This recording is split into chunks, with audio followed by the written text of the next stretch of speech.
प्रधानमंत्री जी के पीछे पीछे कोई चल करके आया था। वो हाईवे भी अगर किसी ने डिजाइन किया था तो समाजवादी सरकार का डिजाइन था, वो भारतीय जनता पार्टी का डिजाइन नहीं था। और इनका डिजाइन में जो इतनी घुमा फिरा के कह रहा हूं, वो बात में लौट करके उसी पे जा रहा हूं। अध्यक्ष महोदय, अगर 40,000 करोड़ की योजना बनी है रिवर इंटरलिंकिंग की, तो जिन किसानों की, जिन गरीबों की जमीन जा रही है, उन किसानों को आप सही तरीके से मुआवजा, मदद उनकी क्यों नहीं कर रहे हो आप? अध्यक्ष महोदय, मैं इस अभिभाषण के माध्यम से जब सदन में जवाब आए तो उन किसानों की मदद होनी चाहिए। वो किसानों के पास कुछ नहीं है। उसके बाद आपका जो पैकेज है, आपका पैकेज पता नहीं क्यों कंजूस बनाता है कोई, आपका पैकेज कंजूस बनाता है कोई। कम से कम आपका दिल बड़ा होना चाहिए, और इतना बड़ा दिल हो कि किसान खुशहाली के रास्ते बजाए। आपने किसानों की आय दोगुनी नहीं की, आप आय दोगुनी नहीं कर पाए हैं। कम से कम उन्हें वो मदद करने का काम करें। इसमें अध्यक्ष महोदय, मैं राष्ट्रपति जी के अभिभाषण पर पढ़ रहा था कि सोलर को लेकर के और रूफटॉप सोलर एनर्जी को, स्कीम को लेकर के बहुत बड़ी योजना और कई हजार करोड़ रुपए सरकार खर्च कर रही है। मुझे याद है जब देश के राष्ट्रपति कलाम साहब थे, उन्होंने एक प्रेजेंटेशन किया था सरकार के सामने, और प्रेजेंटेशन के बाद मैंने उनसे निवेदन किया कि अगर ये योजना मैं कर दूं तो आप क्या उद्घाटन करने आएंगे? उन्होंने कहा कि अगर ये आप कार्य योजना लागू कर देंगे तो उद्घाटन करने भी मैं आऊंगा। अध्यक्ष महोदय, उस दिन आंधी तूफान था, टेंट बिल्कुल उड़ गया था। इतना शायद पानी और बिजली का चमकना इतना था कि मैंने खुद रिक्वेस्ट की थी उनसे कि आप मत आइए, फिर कभी हम लोग कार्यक्रम कर लेंगे। लेकिन वो कार्यक्रम में आए, उन्होंने उद्घाटन किया। और अध्यक्ष महोदय, जो लोग कह रहे हैं 40,000 करोड़ की रूफटॉप स्कीम लाए सोलर की, जो मिनी ग्रिड बना करके पूरे के पूरे गांव को हम लोगों ने फ्री बिजली दी थी।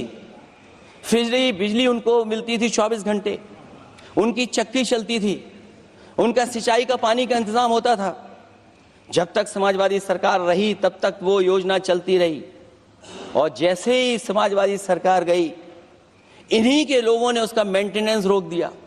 न केवल उस गांव का जिसका राष्ट्रपति रहे उन्होंने उद्घाटन किया, बल्कि और जितनी भी सोलर की स्कीम चल रही थी, लोहिया आवास में जहां सोलर स्कीम के माध्यम से हम लोग गरीब को सोलर पैनल के माध्यम से उनको बिजली दे रहे थे, फ्री बिजली, उन सब योजनाओं को इन्होंने बंद करने का काम किया है।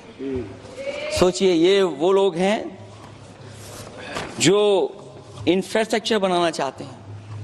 अध्यक्ष महोदय, चीन के सवाल को लेकर के कांग्रेस पार्टी के भी कुछ विचार हैं, हमारे भारतीय जनता पार्टी के लोगों के भी विचार हैं। सच्चाई ये सदन और ये देश भी जानता है, एक समय पर हम लोगों ने बहुत लाखों लाख किलोमीटर की जमीन, लाखों लाख एकड़ की जमीन हम लोगों ने खोई, और अब उसी रास्ते पर भारतीय जनता पार्टी चल रही है। अध्यक्ष महोदय, सवाल यह है, जमीन खोने के साथ साथ भारतीय जनता पार्टी स्वीकार नहीं कर रही है कि जमीन चीन ने कब्जा की है। और ये बात अगर हम लोग कह रहे हैं तो जो अखबारों में खबरें निकलती हैं, टीवी पे कभी कभी खबरें आती हैं, अध्यक्ष महोदय सरकार को कहिए कि ऐसे चैनल, ऐसे अखबारों पे FIR लिखा कर उन्हें जेल भेज दो। क्योंकि कुंभ की जो खबर चलाना चाहते थे, कुंभ की जो खबर देना चाहते थे, उन कुछ साथियों पे आपने FIR लिखा दी है। अभी तो अध्यक्ष महोदय मैंने बात शुरू नहीं की है, और जिन लोगों को तकलीफ है और जिनको दुख होना चाहिए उनके बारे में मैं, हालांकि वो बाद में कहना चाहता था महाकुंभ के बारे में, लेकिन अध्यक्ष महोदय, क्योंकि बहुत सारे माननीय सदस्य ये सुन नहीं सकते हैं, इसलिए मैं बात वहीं से शुरू करता हूं। आप देश के परम अभिभावक होने के नाते हमारा आपसे अनुरोध है कि जहां सरकार बजट के आंकड़े लगातार दे रही है, और जब मैंने अभिभाषण पढ़ा अध्यक्ष महोदय, बहुत सारे आंकड़े सरकार ने दिए हैं। आंकड़े देने से पहले महाकुंभ में मरने वालों के आंकड़े भी दे दें। महाकुंभ की व्यवस्था के बारे में स्पष्टीकरण देने के लिए मेरी मांग अध्यक्ष महोदय, सर्वदलीय बैठक बुलाई जानी चाहिए। महाकुंभ आपदा प्रबंधन व खोया पाया केंद्र की जिम्मेदारी सेना को दी जाए। महाकुंभ हादसे के शिकार लोगों की मृत्यु, घायलों का इलाज, दवाइयों, डॉक्टर, भोजन पानी, परिवहन की उपलब्धता का आंकड़ा संसद में पेश किया जाए। महाकुंभ हादसे के लिए जिम्मेदार लोगों पर, महाकुंभ हादसे के लिए जिम्मेदार लोगों पर घोर दंडात्मक कार्रवाई हो। जिन्होंने सच छिपाया है उनको दंडित किया जाए। अध्यक्ष महोदय, हम डबल इंजन की सरकार से पूछते हैं, अगर अपराध बोध नहीं था तो आंकड़े दबाए, छिपाए और मिटाए क्यों गए हैं? सच छिपाना और मिटाना भी तो अपराध है। इसका दंड कौन भुगतेगा अध्यक्ष महोदय? जहां इंतजाम होना चाहिए था वहां प्रचार हो रहा था। एक धार्मिक समागम में डबल इंजन का राजनीतिक प्रचार अशोभनीय है, निंदनीय है। इतने बड़े हादसे के बाद कम से कम अब तो वो होर्डिंग उतरवा देना चाहिए।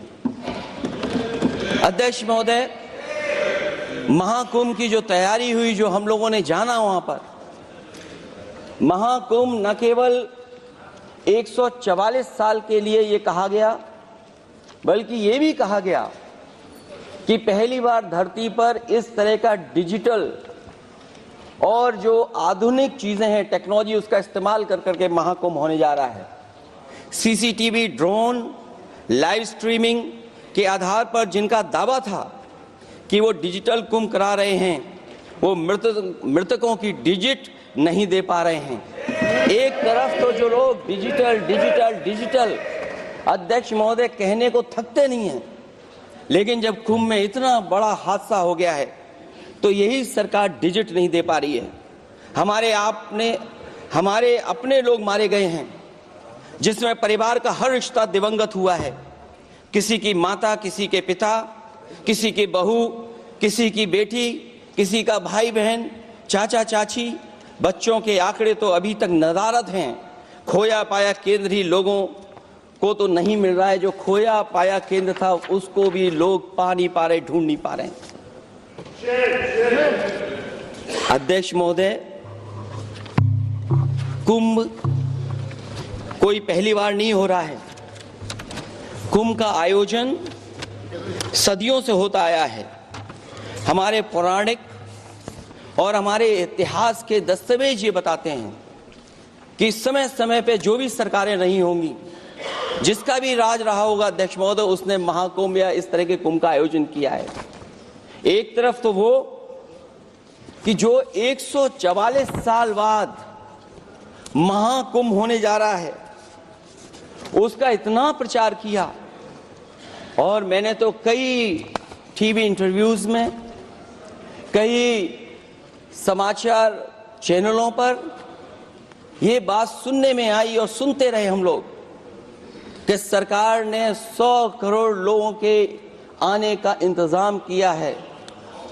और अगर 100 करोड़, अध्यक्ष महोदय, अगर ये बात गलत है तो मैं रिजाइन आपको देना चाहता हूं। अगर अध्यक्ष महोदय, ये माननीय सदस्य लोग अगर ये नहीं सुन पा रहे हैं तो मैं इनको एक एक को, आप नहीं गए स्नान करने, आप स्नान करने नहीं गए, इसीलिए इस तरह की भाषा का इस्तेमाल कर रहे हैं। अध्यक्ष महोदय, ये कहा गया कि 144 वर्ष के बाद ये हो रहा है। जहां तक मेरी समझ और जानकारी कहती है, जो एस्ट्रोनॉमी और एस्ट्रो चीजों को समझते होंगे वो ये स्वीकार करते होंगे, जो भी कुंभ होता होगा वो 144 वर्ष के बाद ही होता होगा। लेकिन ये कहा गया कि नक्षत्र हैं, तो मैं अध्यक्ष महोदय सरकार से कहना चाहता हूं कि सतयुग से लेकर के कलयुग तक ये सनातन परंपरा रही है कि संत महात्मा साधु समाज मुहूर्त के हिसाब से शाही स्नान करते हैं। उसमें नक्षत्रों के हिसाब से जो सहयोग बनता है वही शाही स्नान का मुहूर्त होता है। लेकिन भाजपा के राज में ये सनातन परंपरा टूट गई।